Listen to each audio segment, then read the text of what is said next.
I was wiping down tables at Murphy's Diner for what felt like the thousandth time that week when the most expensive car I'd ever seen pulled into our gravel parking lot. Working as a waitress while putting myself through community college wasn't glamorous, but it paid the bills, barely. What I didn't expect was for a billionaire CEO to walk into our small-town diner and sign a check with a signature I'd memorized from a faded photograph I'd been staring at since I was 7 years old. A signature that belonged to the father my mother told me had died before I was born. Before we begin, I'd love to know, how old were you when you met your first love? Share your experience in the comments below. And please subscribe for more stories about unexpected revelations and the connections that bind us together. Now, let me take you back to that ordinary Tuesday that turned my whole world upside down. At 24, I thought I had my life figured out. I worked the morning shift at Murphy's Diner in Millbrook, a small town in upstate New York where nothing exciting ever happened. The pay was terrible, but the tips were decent enough to cover my tuition at the local community college where I was studying business administration. My plan was simple: finish my degree, save enough money to transfer to a 4-year university, and eventually start my own business. I lived with my mom, Linda, in the same small apartment we'd shared since I was a kid. She worked as a seamstress at the local dry cleaner and had raised me as a single mother after my father died in a car accident when she was pregnant with me. At least, that's what she'd always told me. The only thing I had of my father was a photograph I'd found hidden in one of my mom's old books when I was 7. It was a picture of 2 teenagers, clearly in love, standing by a lake. On the back, in careful handwriting, someone had written, "Linda, you are my whole world. I will love you forever. Garrett." The signature was distinctive, a bold G followed by flowing letters that spelled out the rest of his name. I'd asked my mom about the photo once, and she'd gotten so upset that I never brought it up again. But I kept the picture hidden in my jewelry box, and over the years, I'd traced that signature with my finger so many times I could have drawn it from memory. That Tuesday started like any other. I arrived at Murphy's at 6 a.m. to help with the breakfast rush. The diner was a local institution, red vinyl booths, checkered floors, and a menu that hadn't changed since the 1980s. Our usual customers were truckers, construction workers, and retirees who came for the coffee and stayed for the gossip. I was refilling the coffee station when my manager, Pete, approached me with an unusual request. "Kate, I need you to handle the back booth today. We've got some businessman coming in for a private meeting around 10 a.m. He specifically requested the corner booth, and he's paying extra for privacy." "What kind of businessman?" I asked, curious. Millbrook wasn't exactly a hotbed of corporate activity. "Don't know, don't care," Pete shrugged. "Money's money. Just make sure he's happy and keep the coffee coming." At exactly 10 a.m., a black sedan with tinted windows pulled up outside. I watched through the window as a man in an expensive suit stepped out. He was tall, probably in his early 50s, with salt and pepper hair and the kind of confident bearing that screamed success. Even from a distance, I could tell his suit cost more than I made in 3 months. He walked into the diner like he owned the place, his eyes scanning the room before settling on the corner booth Pete had reserved for him. I grabbed a menu and a pot of coffee and approached his table. "Good morning," I said with my best customer service smile. "I'm Kate, and I'll be taking care of you today. Can I start you off with some coffee?" "Please," he said, his voice deep and cultured. He had kind eyes, I noticed, despite the obvious wealth and power he carried. "And thank you for accommodating the private meeting request. I know this isn't exactly the Four Seasons." "Murphy's has its own charm," I said, pouring his coffee. "Are you expecting someone?" "Yes, my attorney should be here shortly. We're discussing some sensitive business matters." I nodded and left him with the menu. But something about him nagged at me. There was something familiar about his profile, the way he held his head, but I couldn't place it. 20 minutes later, another man in a suit arrived, clearly the attorney. They spent the next 2 hours in intense conversation, speaking in low voices about contracts and acquisitions. I kept their coffee cups full and brought them lunch, but I tried to give them privacy. The attorney had given him some papers when I noticed their cups were empty. I approached their table. He had pulled out a gold pen and was signing the document. From where I was standing, I could see his signature clearly, and my blood turned to ice. The coffee pot fell from my hand, shattering on the floor and attracting the attention of the entire diner. He looked at me, scared, and I immediately started apologizing and ran to the back to get a rag to clean up the mess. Pete came to me and tried to get some satisfaction, but I didn't have time for explanations. I needed to take another look at that signature. So I ran back to the businessman's booth and looked at the pile of papers as he signed a new page.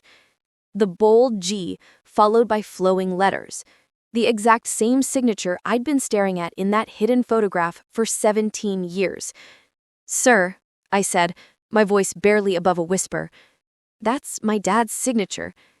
He looked up at me again, confusion clear on his face. "I'm sorry, what did you say?"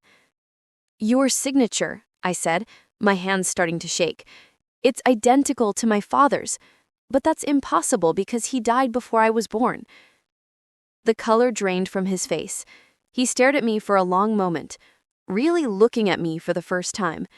I watched as his eyes took in my features, my dark hair, my green eyes, the shape of my face. "What's your name?"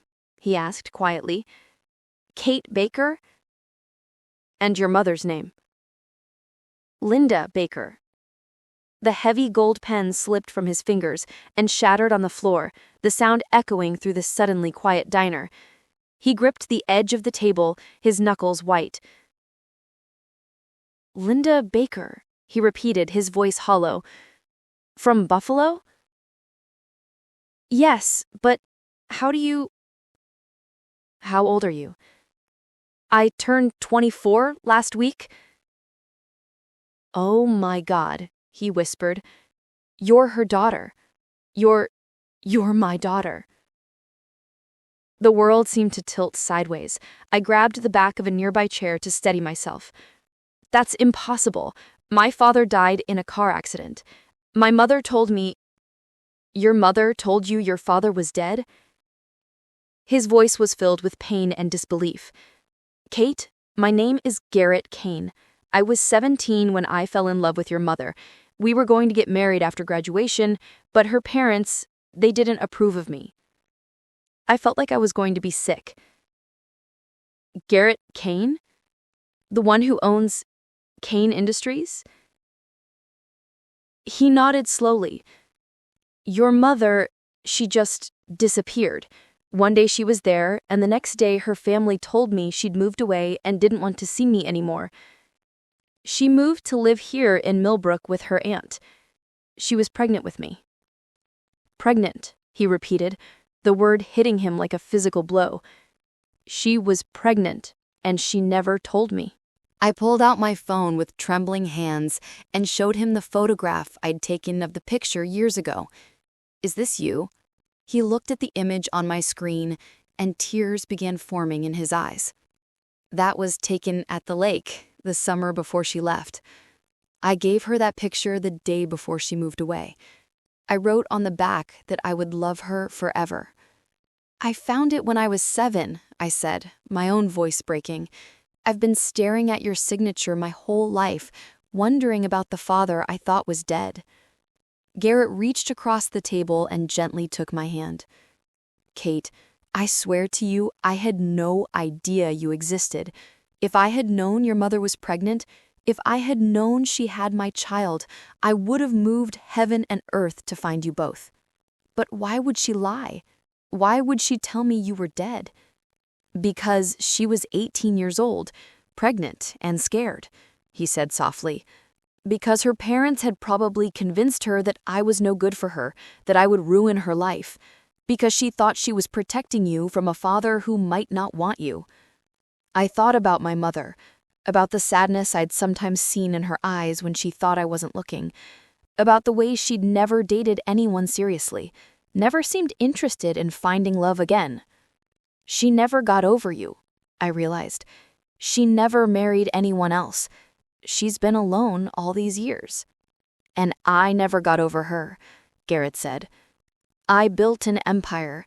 I have more money than I could spend in 10 lifetimes. but I never found anyone who made me feel the way Linda did. I never stopped hoping that someday I'd see her again.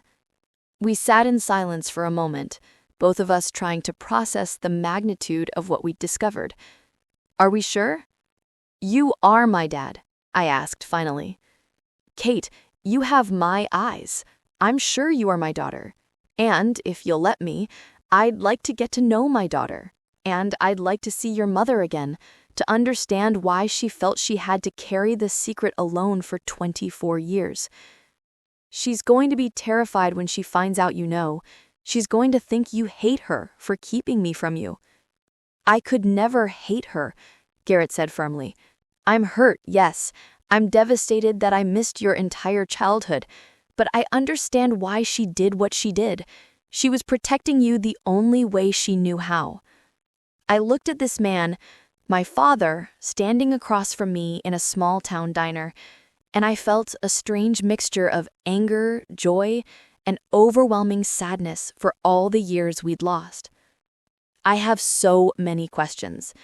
I have 24 years worth of questions, but we have time now. We have all the time in the world. That evening, I sat in our small apartment waiting for my mother to come home from work. I'd called in sick for my evening shift, claiming a family emergency. It wasn't exactly a lie. When Mom walked through the door at 6:30 p.m., tired from her day at the dry cleaner, I was sitting at our kitchen table with the old photograph in front of me. "Kate, what's wrong? You look like you've seen a ghost." "Mom, we need to talk about my father." The color drained from her face, and she sank into the chair across from me. "Honey, you know your father died before you were born. Why are you bringing this up now?" "Because I met him today, Mom. I met Garrett Kane." She went completely still, her eyes fixed on the photograph between us. "That's impossible," she whispered. "He came into the diner today. When he signed a document, I recognized his signature from this picture." "Mom, he's alive. He's been alive this whole time and he never knew about me." Tears began streaming down her face. "Oh God, Kate, oh God, what have I done? Why did you lie to me? Why did you tell me he was dead?" "Because I was 18 and terrified and ashamed," she said, her voice breaking. "Because my parents convinced me that he would ruin my life, that he was just a poor boy with no future who would drag me down.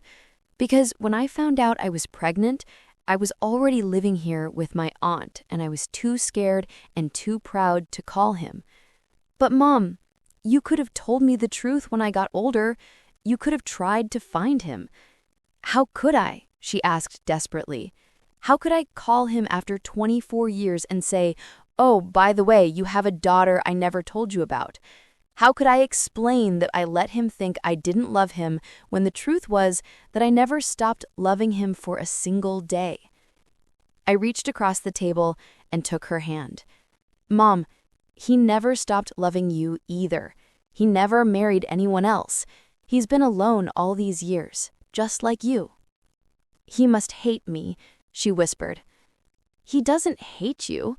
He's hurt, but he understands why you did what you did. He wants to see you, Mom. He wants to talk." "I can't," she said, shaking her head. "I can't face him, not after what I've done." "Yes, you can," I said firmly, "because you owe it to him, and you owe it to me, and you owe it to yourself.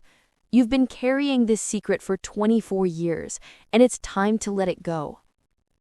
The next day, I arranged for my parents to meet at the diner during the quiet afternoon hours. I watched from behind the counter as my mother walked in, looking terrified and beautiful in a simple blue dress. Garrett was already there, sitting in the same booth where we'd met the day before. When he saw her, he stood up slowly, his face a mixture of love and pain and 24 years of longing. "Linda," he said softly. "Garrett?" she replied, her voice barely audible. They stood there for a moment, two people who had loved each other as teenagers and had spent their entire adult lives apart because of fear and misunderstanding. You look exactly the same, he said. No, I don't, she said with a sad smile. I'm old now, and tired, and I've made so many mistakes. We both have, he said. But we have a daughter, Linda. We have a beautiful, amazing daughter. I'm so sorry, she whispered, tears streaming down her face. I'm so sorry I kept her from you. I'm so sorry I let you think I didn't love you. I know why you did it, he said gently. I understand. You were protecting her and you were protecting yourself. But Linda, we can't change the past. We can only decide what we do with the future. I watched from across the diner as my parents talked for hours, sharing 24 years of stories, of pain, of the lives they'd built separately while never forgetting each other. I saw my mother's face transform as she realized that the boy she'd loved was still there, underneath the successful businessman he'd become. And I saw my father's eyes light up as he heard stories about my childhood, about the daughter he'd never known existed. When they finally stood up to leave, they weren't the same broken people who had walked in. They were two people who had found their way back to each other after a lifetime apart. Kate, my father said as they approached the counter, my mother and I have been talking. We have a lot to figure out, a lot of lost time to make up for. But first, I want to do something for you. You don't need to do anything for me. Just being here, just knowing you're alive, that's enough. No, it's not enough, he said firmly. I missed your first steps, your first words, your first day of school, your graduation. I missed everything. I can't get those years back, but I can make sure you have every opportunity in the world from now on. What do you mean? I mean, you're not going to community college anymore, he said with a smile. You're going to whatever university you want, studying whatever you want, and you're never going to have to worry about money again. You're my daughter, Kate. You're a Kane now, if you want to be. I don't want your money because you feel guilty, I said. I'm not offering it because I feel guilty, he said. I'm offering it because you're my daughter. It is already yours, and because I want to give you all the opportunities I never had the chance to give you before. 6 months later, I was enrolled at Columbia University, studying business with a minor in nonprofit management. My parents had been taking things slowly, rediscovering each other after 24 years apart, but anyone could see they were still deeply in love. My father had kept his word about not just throwing money at the situation. He'd spent time getting to know me, learning about my dreams and goals, supporting my education, not just financially, but emotionally. He came to my college orientation, helped me move into my dorm, and called me every week just to talk.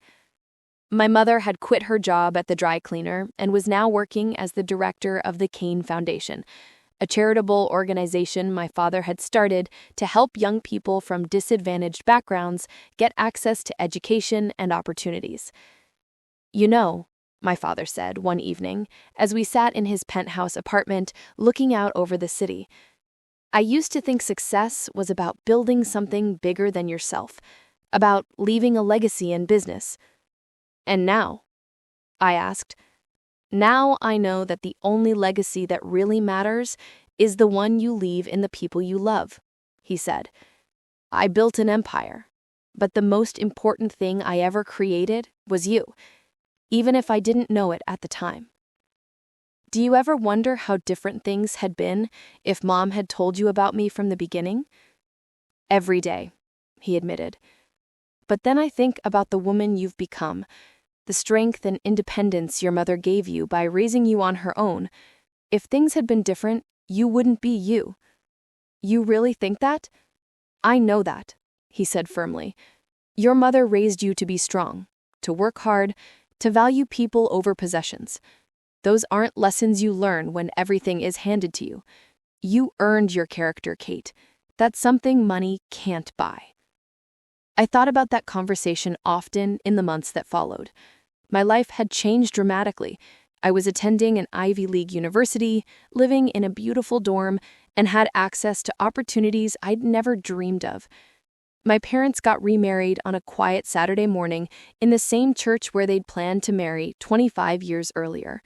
It was a small ceremony, just me, my mother's aunt who had taken her in all those years ago, and a few close friends. But it was perfect. "Do you take this woman to be your wife?" the pastor asked my father. "To have and to hold, in sickness and in health, for richer or poorer, for better or worse, as long as you both shall live?" "I do," my father said, his voice thick with emotion. "I always have." When they kissed, I saw 24 years of separation, of longing, of regret, finally come to an end. They weren't teenagers anymore, but the love between them was as strong as it had been when they were 17.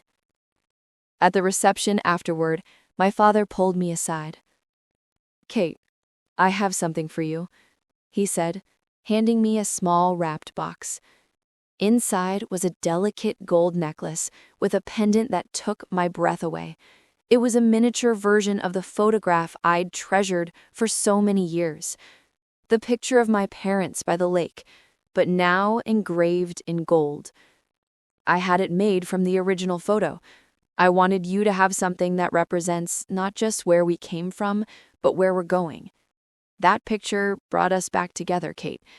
In a way, you've been the bridge between your mother and me your entire life, even when we didn't know it.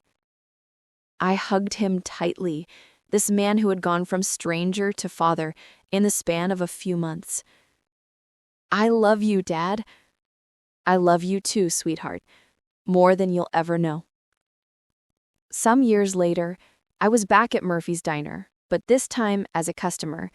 I'd graduated from Columbia with honors and was starting my own nonprofit organization focused on helping single mothers get access to education and job training. My father was my biggest investor, but more importantly, he was my biggest supporter. Pete, my old manager, came over to my table with a huge grin. "Well, look who's back. How's the fancy college girl doing?" "Good, Pete. Really good. Actually, I wanted to talk to you about something." "Oh yeah? What's that?" "I'm starting a foundation, and I want Murphy's to be one of our partner locations. We're going to offer job training and educational support to people in the community who need it. Interested?" Pete's eyes lit up. "You mean like helping people get their GEDs and learn new skills?" "Exactly. And providing childcare during classes and helping people with job placement afterward. I want to give people the same kind of opportunities I had, but without them having to wait 24 years for a miracle." "Count me in," Pete said without hesitation. "This place has always been about more than just serving food. It's about serving the community." As I sat in that familiar red vinyl booth, looking around at the diner where my life had changed forever, I thought about the power of small moments. A signature on a check, a photograph hidden in a book, a mother's secret carried for 24 years. My phone buzzed with a text from my father. "Proud of you, kiddo. Can't wait to see what you build next." I smiled and typed back, "Thanks, Dad. I learned from the best." But the truth was, I'd learned from both of them. From my father, I'd learned about vision and determination, about building something meaningful from nothing. From my mother, I'd learned about sacrifice and strength, about protecting the people you love, even when it costs you everything. And from both of them, I'd learned that love doesn't have an expiration date, that sometimes the most important connections in our lives are the ones that seem lost forever, waiting for the right moment to reveal themselves again. The signature that had seemed like such a small thing, just a name written in flowing script on a document, had unlocked a lifetime of love that had been hidden away. It had brought together two people who had never stopped loving each other, and it had given me the father I'd always dreamed of having. Sometimes I wonder what would have happened if I hadn't been working that day, if Garrett had gone to a different restaurant, if I hadn't noticed his signature. But then I remember what my father told me about destiny and timing. "Everything happens when it's supposed to happen, Kate," he'd said. "Your mother and I weren't ready to be together when we were teenagers. We needed to grow up, to become the people we were meant to be. And you needed to become the strong, independent woman you are before you could handle having a father like me in your life." He was right. The timing had been perfect, even though it had taken 24 years. We'd all needed to become who we were meant to be before we could become a family.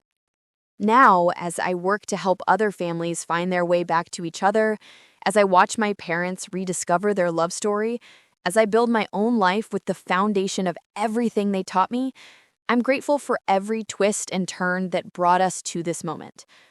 The signature that changed everything wasn't just my father's name on a piece of paper. It was a symbol of all the love that had been waiting patiently for the right moment to reveal itself. It was proof that some connections are so strong, they can survive decades of separation and still bring people back together when the time is right. And it was a reminder that sometimes the most extraordinary discoveries happen in the most ordinary places. Like a small town diner where a waitress recognizes her father's signature and changes 3 lives forever. An absolutely beautiful story about the power of love that transcends time and the secrets we keep to protect the people we care about. What do you think of Linda's decision to hide Kate's existence from Garrett? Let us know your thoughts in the comments below.